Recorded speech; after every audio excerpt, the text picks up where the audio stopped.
बहुत बहुत स्वागत है आपका पढ़ाई करो ऑनलाइन पर। आज की क्लास के माध्यम से देखेंगे। आज की क्लास में हम human values and environmental studies यानी मानव मूल्य और पर्यावरण का मैं पूरा का पूरा क्वेश्चन पेपर आज सॉल्व कराने का प्रयास करूंगा। इसका आंसर की मैं आज प्रोवाइड कर रहा हूं क्योंकि मॉर्निंग में आपके अवध विश्वविद्यालय का बॉयज का भी पेपर लगा हुआ है। ये जो पेपर है बालिकाओं का क्वेश्चन पेपर है जो आपका 5 जनवरी को कराया गया था। 6 जनवरी को आपको सेकेंड मीटिंग में लड़कों वाला भी पेपर लगा हुआ है, इसलिए ये पेपर जो है लड़कों के लिए बहुत ही महत्वपूर्ण साबित होगा। इस पेपर को एक बार देख के ही जाएंगे अपना पेपर देने। और इसमें इस क्वेश्चन पेपर से काफ़ी मात्रा में प्रश्न आपके भी पेपर में देखने को मिलेंगे, इसलिए सभी प्रश्न आपको देख लेना है। और सभी बालिका यानी जितने भी गर्ल पेपर दे के आए हुए हैं वे अपना आंसर की मिला लेंगे कि उन्होंने अपने एग्जाम में कितने प्रश्नों के उत्तर जो है सही करके आए हुए हैं। ये बुकलेट आर है। अब जिन विद्यार्थियों का बुकलेट आर नहीं है तो वे अपना यानी आंसर की कैसे मिलाएंगे, मैं सब कुछ बताता हूँ कैसे आपको मिलाना है। देखिए, आपको अपना बुकलेट मान लो आपका आर है तो आपको इसी तरह मिला लेना है। आपका पी क्यों कोई दूसरा बुकलेट है ABCD करके कोई अन्य आपका बुकलेट दिया हुआ कोड, तो आपको करना क्या है। मान लो मेरा पहला जो आपका प्रश्न दिया हुआ मेरे में पहला प्रश्न दिया हो कि भारत में 1936 में स्थापित प्रथम राष्ट्रीय उद्यान है। ये जो प्रश्न पहला दिया हुआ है आपको अपने बुकलेट में देख लेना है कि 15 नंबर पर या फिर 16 नंबर पर या फिर आपका 90 नंबर पर है, 50 नंबर पे किस नंबर पर वह प्रश्न दिया हुआ है। ये वाला प्रश्न मेरे में जो पहला दिया हुआ है उस प्रश्न को अपने बुकलेट में आप ढूंढ लीजिए। उसी के नीचे आपको देखते चले जाना, सब प्रश्न आपको मिलते चले जाएंगे। ठीक है, आशा करता हूँ समझ में आ गया होगा। इसी तरह आपको बुकलेट अपना देखना है। सभी में सेम ही क्वेश्चन आए थे, उतने ही प्रश्न हैं भाई, इधर उधर प्रश्न दिए हुए हैं, इसीलिए मैंने बोला कि एक प्रश्न आप ढूंढ लीजिए अपने बुकलेट में, उसके नीचे आपको सभी प्रश्न मिलते जाएंगे, आप अपना बुकलेट मिलाते जाइएगा। ठीक है, चलेगा। हम जल्दी से फास्ट इसका जो है आंसर की बहुत ही तीव्र गति से कराएंगे क्योंकि बालकों का पेपर लगा हुआ है आज ही। ठीक है, सेकंड मीटिंग में चलेगा। पहला प्रश्न आपका दिया होगा कि भारत में जो है 1936 में स्थापित राष्ट्रीय महिला उद्यान क्या है। राष्ट्रीय जो है पहला जो है राष्ट्रीय उद्यान क्या है, सॉरी, यदि इसकी हम बात करें तो है आपका इसमें का जो है तीसरा विकल्प आपका जिम कार्बेट राष्ट्रीय उद्यान जो है पहला है इसमें का। ठीक है, इसमें का सी विकल्प एकदम राइट। ठीक है, अगला क्वेश्चन आपका दिया हो कि नाभ की ऊर्जा किससे उत्पन्न होता है। नाभ की ऊर्जा बच्चों किससे उत्पन्न होता है, न्यूक्लियर फिजन से उत्पन्न होता है। बहुत ही महत्वपूर्ण प्रश्न है भी आपका, इसमें का पहला प्रश्न एकदम सही इसमें का विकल्प। अगला क्वेश्चन दिया हुआ है वे पौधे जो शुष्क स्थानों पर उगते हैं कहलाते हैं। वे पौधे जो शुष्क स्थानों पर उगते हैं क्या कहलाते हैं, जीरो फाइट्स कहलाते हैं। इसमें का डी विकल्प एकदम सही। अगला क्वेश्चन आपका दिया होगा कि सभी उपभोक्ता जो हैं क्या हैं, सभी उपभोक्ता क्या हैं, सभी उपभोक्ता जो हैं परपोषी हैं। इसमें का जो है सी विकल्प एकदम सही। ठीक है, फिर अगला क्वेश्चन आपका दिया हुआ है कि खाद्य श्रृंखला के आधारीय जीव हैं। खाद्य श्रृंखला के जो आधारीय जीव हैं वह है आपका फोटोसिंथेसिस प्लांट्स। इसमें का बी विकल्प एकदम सही। काफ़ी प्रश्न मैंने जो एक पेपर सॉल्व कराया था लड़कियों में, काफ़ी उसमें से प्रश्न आए हुए हैं। देखा जाए तो 50, देखा जाए तो 60-70 क्वेश्चन उसी से बन के आए हुए हैं। जो विद्यार्थी देख के गए होंगे जितनी भी बालिकाएँ, तो उनके बिल्कुल उनका पेपर अच्छा गया होगा आज का। चलेगा, अगले प्रश्न और बढ़ेंगे जो कि आपका दिया हुआ है 6 नंबर क्वेश्चन आपका कि पारतंत्र में अजैविक घटक निम्न में से कौन से हैं। अजैविक घटक की हम बात करें पारतंत्र में तो आपके अजैविक घटक के अंतर्गत बच्चों आपका वायु आपका आ जाता है, ताप आ जाता है, पानी, आर्द्रता, मृदा, ये सभी जो है अजैविक घटक के अंतर्गत आ जाते हैं। ठीक है, सभी जो है अजैविक यानी बिना जीवित हैं, यानी जैविक घटक वे होते हैं जो सभी जीवित जीव रहते हैं, जैसे कि पेड़ पौधे आपके हो गए, उत्पादन, उपभोक्ता, जानवर, ये मनुष्य वगैरह सभी जो आते हैं जैविक घटक के अंतर्गत। और अजैविक में जैसे वायु, ताप हो गया, पानी, आर्द्रता और खनिज, ये सभी जो है अजैविक घटक के अंतर्गत ही आते हैं। इसलिए इसमें का विकल्प जो रहेगा बच्चों बी विकल्प, खनिज चक्रण, इसमें का जो है ये अजैविक घटक है। ठीक है, अगला क्वेश्चन आपका दिया कि पोषी स्तर बनता है। पोषी स्तर जो है किसका बनता है, यदि इसकी हम बात करें तो पोषी स्तर आपका बनता है केवल पादप से या फिर केवल जंतुओं से या फिर केवल मांसाहारी से। पादप जो बनता है ना, इसकी जो फोड़ब स्तर जो बनता है ना, यदि इसकी बात करें तो ये बनता है खाद्य श्रृंखला से जुड़े जीवों से। इसमें का डी विकल्प एकदम सही। अगला क्वेश्चन आपका दिया हो कि एक पादप को शाकाहारी खाती हैं जिन्हें मांसाहारी खाते हैं, इससे बनती है एक फूड चेन। ये भी मेरा द्वारा कराया प्रश्न आया हुआ।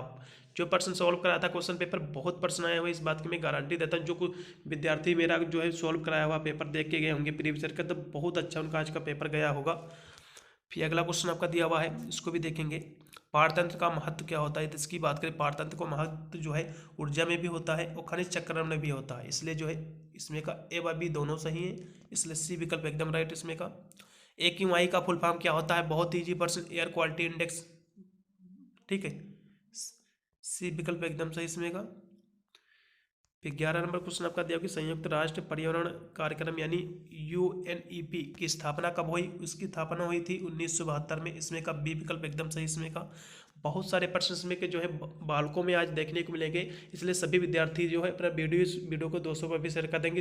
वो भी पेपर से पहले इसको देख लेंगे, जिससे वो भी अपने जो इस पेपर में है देखा जाए तो काफ़ी प्रश्नों के उत्तर जो है सही करके आए, क्योंकि इसमें जो है कंपलसरी पेपर आपका इसमें 33 नंबर तो आपको प्राप्त करना रहता ही है, नहीं तो आप फेल हो जाओगे, इसमें आपका बैक लग जाएगा। ठीक है, अगला क्वेश्चन आपका दिया हुआ है, देखेंगे 12 नंबर क्वेश्चन आपका दिया हुआ कि अर्थ पावर कार्यक्रम जो है किस वर्ष शुरू किया गया? यदि इसकी बात करें तो अर्थ पावर कार्यक्रम जो है 2007 से शुरू किया गया। ठीक है, अगला क्वेश्चन आपका NGT का पूरा नाम क्या है? National green tribunal. मेरे द्वारा कराया प्रश्न, बहुत ही इजी प्रश्न था, पहला विकल्प एकदम राइट। NGT के केस सामग्री से बनी पतंग डोर पर प्रतिबंध लगाया गया बच्चों। ये जो है नायलॉन पर लगाया गया है, लेकिन इसके साथ साथ जो है कई जो सिंथेटिक सामग्री से भी लगाया गया है। कहीं ना कहीं देखा जाए तो प्लास्टिक भी इस पर भी थोड़ा सा रोक है, क्योंकि पक्षियों के लिए बहुत ही देखा जाए तो हानिकारक है। ठीक है, इसलिए इसमें का डी विकल्प एकदम सही होना चाहिए। नायलॉन भी एकदम सही है। ठीक है, अगला प्रश्न बढ़ेंगे जो कि आपका दिया हुआ 15 नंबर आपका पारिस्थितिकी तंत्र का प्राथमिक उत्पादक है। प्राथमिक यानी तालाब जो है पारिस्थितिकी तंत्र का प्राथमिक उत्पादक है। यदि इसकी बात करें तो ये जो है फाइटोप्लैंक्टन है। इसमें का जो है सी विकल्प एकदम सही रहेगा। इसमें का AQI जो है में हरे रंग का क्या अर्थ होता है? हरे रंग का अर्थ होता है गुड, यानी अच्छा होता है। इसमें का बी विकल्प एकदम सही। यानी किससे कोई वायुमंडलीय प्रदूषण नहीं होता? कौन सी गैस से जो है कोई भी वायुमंडलीय दाब नहीं होता है? SO2, CO2 और CO ये सभी जो है वायुमंडलीय प्रदूषण का कारण ही है, लेकिन H2 जो होता है ये जो है हाइड्रोजन गैस होती है, इससे कोई भी नहीं इससे कोई भी प्रदूषण नहीं होता है। इसमें का पहला विकल्प एकदम सही। अगला क्वेश्चन आपका दिया हो कि एक खाद्य जाल से मिलकर क्या बनता है? एक खाद्य जाल जो होती है, एक जो फूड वेब होती है, इससे मिलकर बनते हैं कई पारस्परिक जुड़ी खाद्य श्रृंखलाएं बनती हैं, मायने आपका इंटरकनेक्टेड फूड चेन बनती है। इसमें का सी विकल्प एकदम सही। अगला क्वेश्चन दिया हुआ है कि सतत विकास का प्रयोग सबसे पहले किया गया था। सतत विकास का सबसे जो प्रयोग है सबसे पहले किया था, किसने किया था? बर्टलैंड रिपोर्ट में किया गया था। इसमें का जो है बी विकल्प एकदम सही। अगला क्वेश्चन, वन संरक्षण अधिनियम 1980 कब लागू हुआ? इसकी हम बात करें तो बच्चों इसमें जो है बहुत सारी गलतियां दी हुई, इसमें कोई भी विकल्प उक्त सही नहीं है। ठीक है, ये जो है वन संरक्षण अधिनियम जो है 1980 कब लागू हुआ? ये 1980 में ही लागू हुआ, लेकिन ये जो है 25 अक्टूबर 1980 में लागू हुआ है। यही इसका आंसर सही होना चाहिए। हो सकता है प्रश्न में थोड़ी त्रुटियाँ है, इसलिए इसमें का विकल्प आपको यही लगाना रहेगा। ठीक है, 25 अक्टूबर 1980। 1 अक्टूबर हो सकता है इसमें का, लेकिन कोई इस पर एकदम क्लियर हम कह नहीं सकते हैं, लेकिन इसमें का जो 25 अक्टूबर 1980 होना चाहिए। ठीक है, इस पर जो है यदि इसका कोई भी सही सोल्यूशन मिलता है तो मैं जरूर कमेंट के माध्यम से प्रोवाइड कर दूंगा। ठीक है, लेकिन इसका सही आंसर जो है 25 अक्टूबर 1980 ही एकदम राइट आंसर है। चलेगा, अगले प्रश्न में बढ़ेंगे कि फोटो यानी क्योटो प्रोटोकॉल कब अपनाया गया? यदि इसकी बात करें तो क्योटो प्रोटोकॉल जो है कब अपनाया गया? 1997 में। बी विकल्प एकदम सही इसमें का। क्योटो प्रोटोकॉल संबंधित है ग्लोबल वार्मिंग से। मेरे द्वारा कराया प्रश्न है, बहुत ही इंपॉर्टेंट था। फिर आपका विश्व वन्य जीव कोष यानी WWF की स्थापना कब की गई? यदि इसकी हम बात करें, इसकी स्थापना 1961 में की गई। बी विकल्प एकदम सही इसमें का। फिर अगला क्वेश्चन आपका दिया हो कि विश्व प्राकृतिक संगठन यानी WNO कब स्थापित हुआ? ये हुआ था 2010 में। इसमें का बी विकल्प एकदम सही रहेगा। अगला क्वेश्चन, महात्मा गांधी ने कितने पाप की अवधारणा दी थी? 7 पापों की अवधारणा दी थी। बहुत ही महत्वपूर्ण प्रश्न था, बहुत ही इजी प्रश्न था। सभी प्रश्न मेरे द्वारा ही बताए काफी आए हैं। मानव मूल्य आवश्यक है। मानव मूल्य जो है स्वयं के साथ सद्भाव में रहने के लिए आवश्यक है। पहला विकल्प एकदम सही। अगला क्वेश्चन, शरीर की आवश्यकताएं यानी अस्थायी होती हैं, जबकि स्वयं की अवस्थाएं जो होती हैं सतत रहती है, कंटिन्यूअस रहती हैं। इसमें का पहला विकल्प एकदम राइट। मनुष्य के लिए क्या आवश्यक है लेकिन पूर्ण नहीं है? मनुष्य के लिए क्या आवश्यक है लेकिन पूर्ण नहीं है? वो है फिजिकल फैसिलिटीज। बी विकल्प एकदम राइट रहेगा इसमें का। अगला क्वेश्चन आपका दिया कि खुश रहने की भावात्मक स्थिति क्या है? खुश रहने की यानी भावात्मक जो स्थिति रहती है, इमोशनल जो स्टेट रहती है, खुशी, आनंद, प्रसन्नता सभी रहती है, इसलिए डी विकल्प एकदम सही रहेगा इसमें का। इंटरनेट पर वस्तुएं खरीदने व बेचने को नाम दिया गया है ई कॉमर्स, नाम दिया गया है। काफ़ी मैंने आपको विस्तार से समझाया था कि बच्चों ई कॉमर्स ही लगा के आना है, इंटरनेट खरीदारी नहीं लगा के आना है, क्योंकि इंटरनेट पर जो खरीदारी और बेचने का जो नाम दिया गया है ई कॉमर्स दिया गया है। सी विकल्प एकदम सही समय का। अब्दुल कलाम 2002 से 2007 तक भारत के राष्ट्रपति थे, वे 11वें राष्ट्रपति थे। इसमें का सी विकल्प यानी डी विकल्प एकदम सही, मेरे द्वारा कराया प्रश्न है। फिर अगला प्रश्न दिया हो कि एक नायक बनो और मुझे कोई डर नहीं है, यह वाक्य किसने दिया था? दयानंद सरस्वती ने दिया था। बी विकल्प एकदम सही रहेगा इसमें का। फिर बिल गेट्स की पत्नी का नाम, ये भी मेरे द्वारा कराया प्रश्न है। पहला विकल्प मेलिंडा गेट्स, ठीक है। अगला क्वेश्चन आपका दिया कि रिश्वत यानी अधिनियम 2010 जो है यूकेबीए कब लागू हुआ? ये लागू हुआ था जुलाई 2011 को, ठीक है। इसमें का सी विकल्प एकदम सही। अजीम प्रेम जी का जन्म जो है 24 जुलाई 1995 को हुआ था, सॉरी 1945 को, 24 जुलाई 1945 को हुआ था। पहला विकल्प एकदम सही। अजीम प्रेम जी के अध्यक्ष और मुख्य कार्यकारी अधिकारी कौन है? यानी अजीम जी प्रेम जी के जो चेयरमैन एंड सीईओ कौन है? वह है विप्रो। सी विकल्प एकदम सही, मेरे द्वारा कराया प्रश्न है। अगला क्वेश्चन दिया कि बिल गेट्स ने माइक्रोसॉफ्ट का प्रारंभ किया था, किस वर्ष किया था? 1975 में। बहुत ही इजी प्रश्न था ये भी।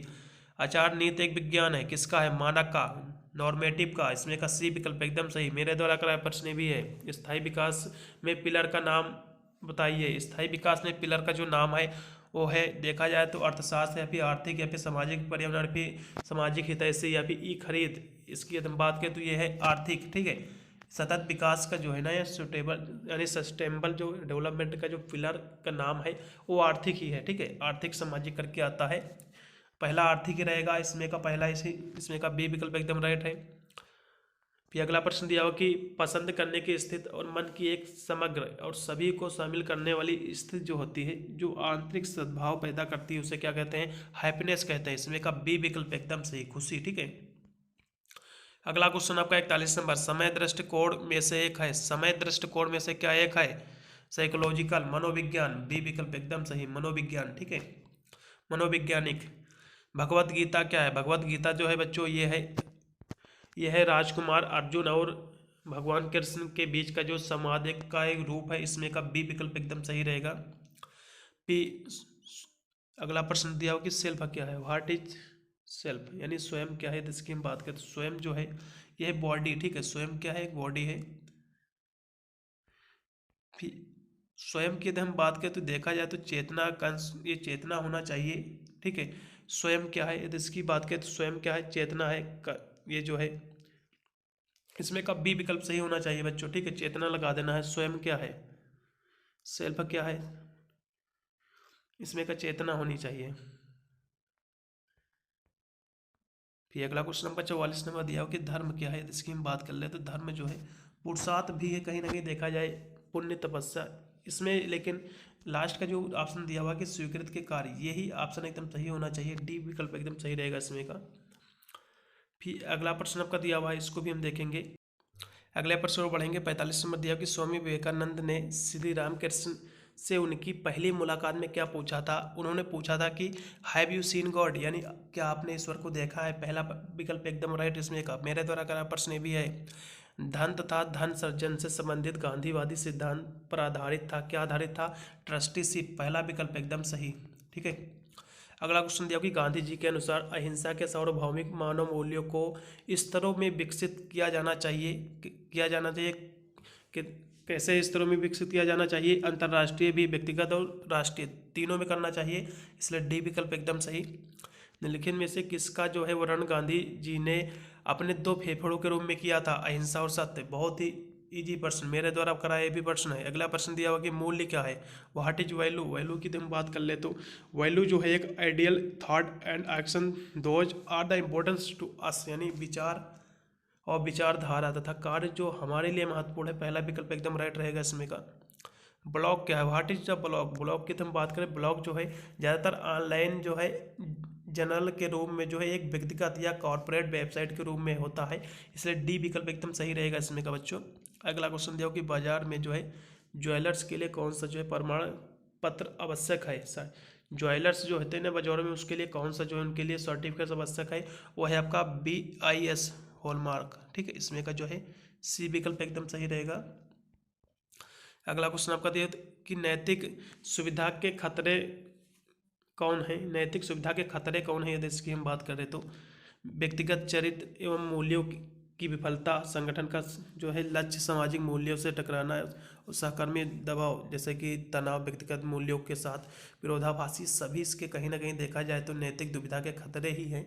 इसलिए डी विकल्प लगाइएगा, एकदम सही रहेगा इसमें का उपयुक्त तो सभी, ठीक है, ऑल ऑफ दिस सभी इसमें का सही हैं। अगला क्वेश्चन दिया हो कि निम्नलिखित में से कौन सा जो है निर्जलीकरण की समस्या है, निर्जली नहीं सॉरी, यहाँ से निजीकरण की स्थिति है। इसमें से कौन सा जो है निजीकरण की स्थिति है बच्चों, उच्च स्तर की गोपनीयता, अनुचित आधारण का समर्थन, सामाजिक उद्देश्य की अपेक्षा, ये सभी हैं। इसलिए इसमें का डी विकल्प एकदम सही रहेगा बच्चों, ठीक है। अगला क्वेश्चन आपका निम्नलिखित में से कौन सा जो है सोशल मीडिया का नैतिक मुद्दा है, निम्नलिखित में से कौन सा जो है सोशल मीडिया का नैतिक मुद्दा है, साइबर बदमाशी, पारदर्शिता, गोपनीयता, सभी इसके मुद्दे हैं। इसलिए उपयुक्त सभी एकदम राइट रहेगा इसमें का। साइबर सुरक्षा क्या है, साइबर सुरक्षा जो है ये साइबर सुरक्षा जो है मालवेयर से सुरक्षा प्रदान करती है, बिल्कुल सही। साइबर सुरक्षा जो है आतंकवादियों से सुरक्षा करती है, ये भी है। साइबर सुरक्षा ये जो है साइबर हमलों में एक प्रणाली की रक्षा करती है, ये भी सही। इसलिए डी विकल्प लगाइएगा, एकदम सही रहेगा, उपयुक्त सभी, ठीक है। साइबर सुरक्षा क्या है, अगला क्वेश्चन दिया हो कि साइबर सुरक्षा क्या है। साइबर सुरक्षा जो है यदि इसकी बात करें तो अपराधियों से बचाती है, भी हैकर से बचाती है, भी इंटरनेट से जुड़ी सिस्टमों की रक्षा करती है, बिल्कुल बिल्कुल इसमें का सी विकल्प एकदम सही, इंटरनेट से जुड़ी सिस्टमों की जो है रक्षा करती है। अगला क्वेश्चन दिया हो कि नैतिक जो है भोजन जो है, जैविक भोजन क्या है, दिया हो जैविक भोजन जो होता है बिना कीटनाशक के जो खेती की जाती है वो होती है जैविक आपकी जो है भोजन। इसमें का पहला विकल्प होना चाहिए, कीटनाशक के बिना खेती जो है जैविक भोजन कहलाता है, ठीक है, पहला विकल्प एकदम सही। निजीकरण क्या है, निजीकरण क्या है, इसकी हम बात करें तो निजीकरण जो है ये क्या है, निजीकरण है ये आपका, यदि इसकी बात करें तो इसमें का तीसरा विकल्प एकदम सही। निजीकरण जो है स्वामित्व का तरीका है, इसमें का सी विकल्प एकदम सही। अगला क्वेश्चन दिया कि ISI mark is certificate marks for the product in India, ये जो है औद्योगिक के लिए है, इंडस्ट्रियल के लिए है, बी विकल्प एकदम सही होगा, ठीक है। अगला क्वेश्चन दिया हो कि AG मार्क मानक की गारंटी देता, AG मार्क जो है गारंटी किस चीज़ की देता है, स्टैंडर्ड किस चीज़ की देता है, वो देता है गुणवत्ता की, क्वालिटी की, ठीक है, डी विकल्प एकदम सही रहेगा इसमें का। हमारे कितने मूल्य हैं, हमारे कितने मूल्य बच्चों, यदि मूल्यों की बात करें तो कहीं कहीं 8 भी दिया, 6 भी दिया है। इसलिए देखा जाए तो पूरे यदि हम मूल्यों की बात करें तो टोटल मूल्य हैं जो 10 मूल्य हैं, ठीक है, इसमें का डी विकल्प एकदम सही होना चाहिए। फिर अगला प्रश्न दिया हो कि मुख्य प्रकार के एकाधिकार है, मुख्य प्रकार के एकाधिकार है वो है टेक्नोलॉजी यानी तकनीकी एकाधिकार, पहला लगाइएगा, एकदम सही होना चाहिए इसमें का। नैतिक दुविधा क्या है, नैतिक दुविधा की हम बात करें तो ये क्या है, इसकी हम बात कर ले तो यह है मूल्य के बीच नैतिक संघर्ष है, डी विकल्प एकदम सही होना चाहिए। अगला क्वेश्चन आपका देखो कि साइबर सुरक्षा का नैतिक मुद्दा कौन सा है, यदि इसकी हम बात कर ले तो साइबर सुरक्षा का नैतिक मुद्दा कौन सा है, गोपनीयता पर का आक्रमण भी है, हैकिंग भी, कॉपीराइट इन्फ्रिंजमेंट भी है। इसलिए उपरोक्त सभी एकदम इसमें का सही होगा, ठीक है। अगला क्वेश्चन दिया हुआ 65 नंबर की केस स्टडी क्या है, what is the case study, यदि इसकी हम बात कर ले तो ये है एक व्यक्ति समूह के बारे में गहन अध्ययन है, ठीक है, inductive and inductive study about the person group, इसमें का डी विकल्प एकदम सही। अगला क्वेश्चन दिया हो कि निर्णय जो अक्सर और प्राकृत में दोहराव वाले होते हैं वे क्या कहलाते हैं, निर्णय जो अक्सर प्राकृत में दोहराए जाते हैं फिर दोहराव होते हैं वे क्या कहलाते हैं, वे कहलाते हैं, इसकी बात कर ले तो वे कहलाते हैं क्रम आदेशित निर्णय, इसमें का जो है बी विकल्प एकदम सही होगा, ठीक है बच्चों। अगला क्वेश्चन दिया हुआ है कि आपका विधायी कारपोरेट सामाजिक उत्तरदायित्व यानी CSR वाला दुनिया का एकमात्र देश है वो क्या है, अपना भारत है, बी विकल्प एकदम सही। मानव व्यवहार के अच्छे और बुरे पहलुओं से संबंधित है, ये क्या संबंधित है, वैल्यू संबंधित है, वैल्यू, जिसमें का पहला विकल्प एकदम सही रहेगा। अगला क्वेश्चन है इस कि इनमें से कौन जो है दृष्टिकोण को मानता है कि चरित्र के बिना ज्ञान जो है पाप है, यदि इसकी हम बात करें तो ये जो है ये महात्मा गांधी जी के 7 पापों की अवधारणा के अंतर्गत ये भी आता है, इसलिए इसकी जो अवधारणा दी थी महात्मा गांधी ने दी थी, इसमें का बी विकल्प एकदम सही रहेगा।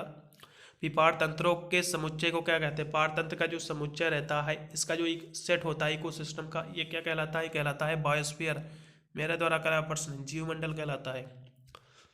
अगला क्वेश्चन दिया हो कि पारिस्थितिकी तंत्र का इस रूप में पारिस्थितिकी किया जा सकता है। पारिस्थितिकी तंत्र का इस रूप में जो है परिभाषित किया जा सकता है। किस रूप में परिभाषित किया जा सकता है? पारिस्थितिकी तंत्र को, इकोसिस्टम को, पर्यावरण के साथ सभी पौधे और जानवरों की प्रजातियां। इसमें का डी विकल्प एकदम सही होगा। ठीक है।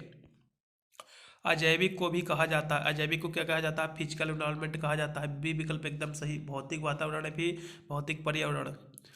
अगला क्वेश्चन, एक पारतंत्र में होते हैं, एक पारतंत्र में होते हैं, क्या होते हैं? उत्पादक होते हैं पौधे। एक पारतंत्र में जो पौधे होते हैं उत्पादक होते हैं। ठीक है, प्रोड्यूसर्स होते हैं। अगला क्वेश्चन, पारतंत्र में द्वितीयक उपभोक्ता है। पारतंत्र में जो द्वितीयक उपभोक्ता आते हैं ज़्यादातर जो है मांसाहारी ही आते हैं बच्चों, क्योंकि सर्वाहारी तो आता है इसके अंतर्गत, लेकिन इसमें भी जो है मांसाहारी ही आते हैं, इसलिए इसमें का जो है सी ही विकल्प एकदम राइट होना चाहिए। मांसाहारी भी आते यानी सर्वाहारी भी आते हैं, लेकिन देख हिसाब से देखा जाए तो इसके अंतर्गत द्वितीय उपभोक्ता जो होते हैं मांसाहारी की संख्या ज़्यादा रहती है, इसलिए इसमें मांसाहारी एकदम सही होना चाहिए। अगला क्वेश्चन आपका दिया हुआ है, इसको भी हम देखेंगे। यूटोफिकेशन का अर्थ क्या होता है? यूट्रोफिकेशन का अर्थ क्या होता है? ये इसका अर्थ होता है अतिरिक्त पोषण के कारण जल स्रोत का जलीय यानी पदार्थों में भर जाना, इसका अर्थ होता है। बी विकल्प एकदम सही रहेगा इसमें का। विश्व पर्यावरण दिवस जो है कब होता है, इसकी हम बात कर ले तो ये होता है प्रत्येक जो है ये जून में होता है, 5 जून को। पर्यावरण दिवस जो है 5 जून को मनाया जाता है। बहुत ही इजी प्रश्न था, बी विकल्प एकदम सही। वनों की कटाई से आमतौर पर कम हो जाती है। वनों की कटाई से मैंने काफ़ी इस पर विस्तार से मैंने समझाया था। यदि आप वनों की कटाई कर दोगे तो वर्षा कम होगी। ठीक है, जितने ज़्यादा पेड़ पौधे उतनी ज़्यादा वर्षा, इसमें का पहला विकल्प एकदम सही। पारिस्थितिकी पिरामिड जो सदैव सीधा रहता है, किसका रहता है? ऊर्जा का, पिरामिड ऑफ एनर्जी, इसमें का पहला राइट रहेगा। फिर सर्वाधिक स्थिर पारिस्थितिकी तंत्र है, किसका है? ओशियन का है, महासागर का है। सी विकल्प एकदम सही रहेगा इसमें का। लाइकेन शहरों में नहीं मिलते हैं, क्योंकि लाइकेन जो है शहरों में नहीं मिलते हैं, इसका क्या कारण है? SO2 के प्रदूषण के कारण जो है शहरों में लाइकेन नहीं मिलता है, इसमें का सी विकल्प एकदम सही। मेरे द्वारा कराया ये भी प्रश्न है। प्रदूषण के कुछ जो विश्वसनीय सूचक हैं ये है लाइकेन और मास, इसमें का सी विकल्प एकदम सही, ये भी कराया प्रश्न है मेरा। जल प्रदूषण का मुख्य कारक कौन सा है? जल प्रदूषण के जो मुख्य कारण है इंडस्ट्रियल वेस्टेड है, औद्योगिक व्यर्थ है। सी विकल्प एकदम सही इसमें का। फिर आपका DDT क्या है? DDT की यदि हम बात करें तो ये है अजैव निम्नीकरण प्रदूषक है। ठीक, अजैव निम्नीकरण जो है प्रदूषक है, इसमें का सी विकल्प एकदम सही। फिर जल व मृदा प्रदूषण का मुख्य स्रोत है। जल व मृदा प्रदूषण का जो मुख्य स्रोत है बच्चों, ये कृषि उद्योग भी है, खदान भी यानी ताप बिजली घर भी है, इसलिए डी विकल्प एकदम सही रहेगा इसमें का। फिर लवणीकरण होता है, लवणीकरण जो होता है अत्यधिक खेती के कारण भी होता है, खराब अपवाह के कारण भी होता है, इसलिए जो है सी विकल्प एकदम सही रहेगा इसमें का बच्चों। फिर अगला क्वेश्चन दिया हो कि जल प्रदूषण का कारण है।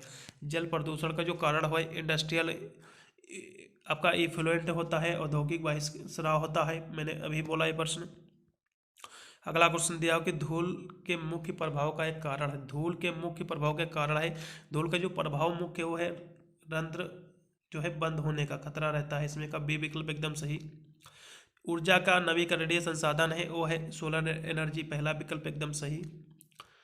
फिर नई दिल्ली में वाहनों में से कौन सा जो है रोचक प्रदूषक नहीं निकलता है? SO2 भी निकलता है, CO भी निकलता है, हाइड्रोकार्बन भी निकलता है, लेकिन जो आपका फ्लाई एस होती है, यानी जो राख होती है, नहीं निकलता है, इसमें का बी विकल्प एकदम सही। फिर आपका जो आपका दिया हुआ है इसको हम देखेंगे। डेट्राइट्स खाद्य जो श्रृंखला होती है प्रारंभ होती है, किससे प्रारंभ होती है? ये प्रारंभ होती है मृत कार्बनिक पदार्थों से, सी विकल्प एकदम सही रहेगा। अगला क्वेश्चन दिया हुआ इसको देखेंगे। हिरोशिमा पर जो पहला जो है बम एटम बम जो है विस्फोट हुआ था, ये कब हुआ था? ये हुआ था 6 अगस्त 1945 को। ठीक है, अगले प्रश्न में बढ़ेंगे जो कि आपका दिया हुआ है। हिरोशिमा और नागासाकी दोनों पे जो है बम का एक साथ जो है किया गया था हमला। ठीक है, अगले प्रश्न में बढ़ेंगे जो कि आपका दिया हुआ अम्लीय वर्षा से होने वाली क्षति। अम्लीय वर्षा की प्राकृत के कारण होती है, किसके कारण होती है? संक्षारक, इसमें का डी विकल्प एकदम सही रहेगा इसमें का। जल प्रदूषण में से नहीं होने वाला रोग है, जल प्रदूषण से नहीं होने वाला रोग है। पीलिया भी जल प्रदूषण भी से होता है, हैजा भी होता है, पेचिस भी होती है, लेकिन एड्स जो होता है जल प्रदूषण से नहीं होता है। सी विकल्प एकदम राइट होना चाहिए। फिर आपका रेड लिस्ट कौन जारी करता है? रेड लिस्ट कौन जारी करता है? IUCN जो है रेड लिस्ट जारी करता है, बी विकल्प एकदम सही इसमें का। फिर 95 क्वेश्चन दिया हो कि जलीय तंत्र में आसानी से गत करने वाले जीव कहलाते हैं, क्या कहलाते हैं? वे कहलाते हैं नेक्टान कहलाते हैं। क्या कहलाते हैं बच्चों? नेक्टान। इसमें का सी विकल्प एकदम सही। पारतंत्र में होते हैं जैविक और अजैविक घटक। मेरे द्वारा कराया प्रश्न बहुत ही इजी प्रश्न था ये। किसी खाद्य श्रृंखला की पहली कड़ी हरे पादप है, क्योंकि क्योंकि देखा जाए तो वे विस्तृत रूप से वितरित होते हैं। वे मृदा के भात प्रकार स्थित रहते हैं, भी सही है आपका। केवल उन्हीं में सूर्य की प्रकाश की जो उपस्थिति में वायुमंडल की CO2 को स्थिर रहने की क्षमता होती है। डी विकल्प एकदम सही लगाइएगा इसमें का, डी विकल्प। ठीक है, अगला क्वेश्चन की भोपाल आपदा में कौन सी गैस निकली थी? भोपाल में जो आपदा हुई थी, ठीक है, इसमें कौन सी गैस निकली थी? ये निकली थी मिथाइल आइसोसाइनाइड। इसमें का बी विकल्प एकदम सही। जल चक्र को नियंत्रित करता है, जैसा कि मैंने पहले भी बोला, जितने ज़्यादा पेड़ पौधे उतनी ज़्यादा जल, इसलिए जल चक्र को कौन नियंत्रित करता है? वन करते हैं, ठीक है, पेड़ पौधे करते हैं। अगला क्वेश्चन दिया हो कि वायुमंडल की सबसे निचली परत कौन सी? वायुमंडल की जो सबसे निचली परत है ट्रोस्फियर है, ठीक है, इसमें का ट्रोसोस्फियर होते हैं। इसमें का सी विकल्प एकदम सही। ट्रोपोस्फियर, ठीक है। पूरे के पूरे मैंने 100 आपके MCQ क्वेश्चन सॉल्व करा दिया है। बहुत ही महत्वपूर्ण साबित होंगे बच्चों के लिए, जैसा कि आज इसका एग्जाम लगा हुआ सेकंड मीटिंग में, बहुत ही महत्वपूर्ण साबित होंगे। सभी विद्यार्थी देख के जाएंगे और लड़कियां अपना जो है बालिका अपना आंसर की भी मिलाएंगे। कितने प्रश्न सही किए हैं कमेंट में जरूर बताना। यदि कोई भी प्रश्न की त्रुटियां हो गई हों तो आप कमेंट के माध्यम से मुझे बता सकते हैं। मिलता हूँ वीडियो के लिए, तब तक सभी को thank you watching this video.